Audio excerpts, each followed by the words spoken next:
বাড়ি থেকে শুনতে পাচ্ছি এখানে ঘুরে বেড়ানোর একটা খেলা হচ্ছে।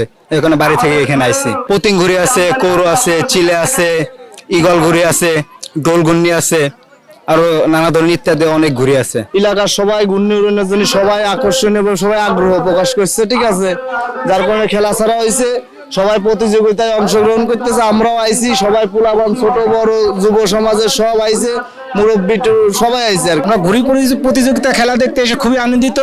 আসলে এখন গ্রাম বাংলায় এই খেলা এখন দেখা যায় না, তা কমিটি যে আয়োজন করেছে তা আমরা খুব আনন্দিত, আমরা খুশি। গুন্ডি খেলাই তো দেখছি আমরা, এই গুন্ডি খেলা, তাছাড়া অন্য গুন্ডি খেলা হলো পশ্চিম গুন্ডি, ডোল গুন্ডি, খোপ গুন্ডি, বাক্স গুন্ডি, মেজ গুন্ডি, জাহাজ গুন্ডি।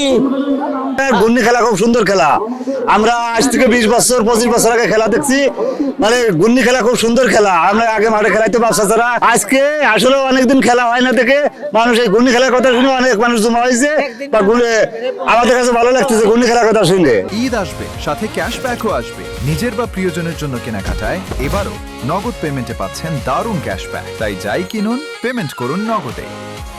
বিগত দিন খেলাধুলা থেকে আমাদের যারা কোমল শিশু এবং কিশোররা আছে তারা আসলে বিচ্ছিন্ন, একেবারে ঘরকোনো হয়ে গেছে।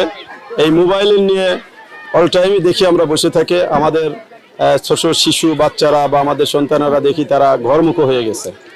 সেখান থেকে বেরিয়ে আসার জন্য এই তাদের মন মানসিকতা যেন ভালো থাকে এবং খেলাধুলায় যাতে অংশগ্রহণ করে, বাইরের প্রকৃতির সাথে যাতে তারা সুন্দরভাবে মিশতে পারে, এই জন্য আমরা পুরনো সেই ঐতিহ্য ঘুড়ি খেলা এই উৎসবটাকে যাতে আমাদের কোমল শিশুমতি যারা আমাদের সন্তানেরা আছে তাদেরকে উৎসাহ উদ্দীপনার জন্য আমরা এই খেলার আয়োজন করছি। এটা ইনশাল্লাহ আমাদের এই জামালপুর ইউনিয়নের এই রেলওয়ে ঐতিহ্যবাহী ফুটবল মাঠ থেকে সারা বাংলাদেশে একটা বার্তা দিতে চাই, যেন আজকের যারা শিশু আছে তারা যেন আর ঘরমুখো মোবাইলের মধ্যে আবদ্ধ না থাকে, মাদকের প্রতি তাদের যেন কোনো টান না থাকে, তারা যেন ঘর থেকে বেরিয়ে খেলাধুলার সাথে সম্পৃক্ত হয় এবং আগামীর বাংলাদেশ বিনির্মাণে তারা যেন সুন্দর সুস্বাস্থ্যভাবে সুশৃঙ্খলভাবে যেন তারা মানসিকভাবে তৈরি হতে পারে।